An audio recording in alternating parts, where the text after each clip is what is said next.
انہی علامات قیامت میں سے جس کی پیشن گوئی کتب احادیث میں آئی ہے ایک ہے پیارے نبی صلی اللہ علیہ وسلم نے فرمایا کہ موسیقی کا عام ہو جانا، گانے بجانے کا عام ہو جانا، برہنہ عورتیں اور ڈانس کرنے والی عورتوں کا عام ہو جانا، رقص کا عام ہو جانا.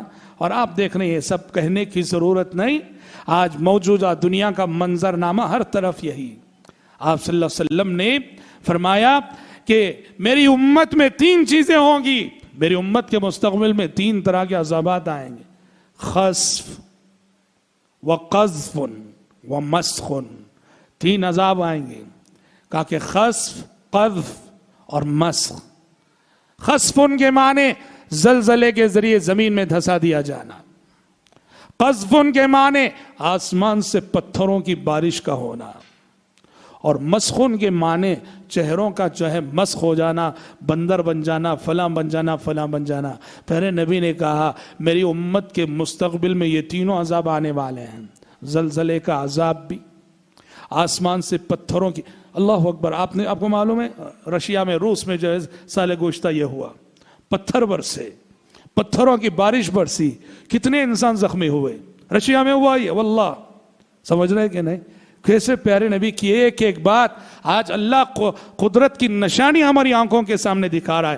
ہم ضعیف الایمان لوگوں کو کہ کسی طرح سے بچے کچے ایمان کو ہم بچا کر اس دنیا سے لے کے چلے جائیں. پتھروں کی بارش آپ نے فرمائی، اور دنیا نے دیکھا، میڈیا میں آپ سب نے خبریں پڑھی، کافی جو ہے انٹرنیشنل خبر بن گئی تھی وہ، جب وہ جو ہے پتھر گرے تھے. کہا کہ زلزلے ہوں گے، پتھروں کی بارش ہوگی اور مسخ ہوگا، یعنی چہرے بدل دیے جائیں گے. صحابہ نے پوچھا اے اللہ کے نبی ایسا کب ہوگا، ایسا کب ہوگا؟ آپ نے فرمایا اذا ظہرت المعازف والقینات. آپ نے فرمایا جب میوزک کے آلات عام ہو جائیں اور ڈانس کرنے والی اور ناچنے والی عورتوں کا کلچر عام ہو جائے. اب مجھے بتانے کی ضرورت نہیں کہ یہ موسیقی کا کلچر کہاں کہاں ہے اور یہ ناچنے کا کلچر کہاں کہاں ہے. ہاں، دنیا پوری ناچ رہی ہے، دنیا پوری ناچ رہی ہے. اسکولوں میں جاؤ، کالجوں میں جاؤ، جہاں تعلیم دی جاتی ہے، جو تربیت کے مراکز سمجھے جاتے ہیں، وہاں اوریانیت اور برہنگی کا کیسا ننگا ناچ ناچا جاتا ہے.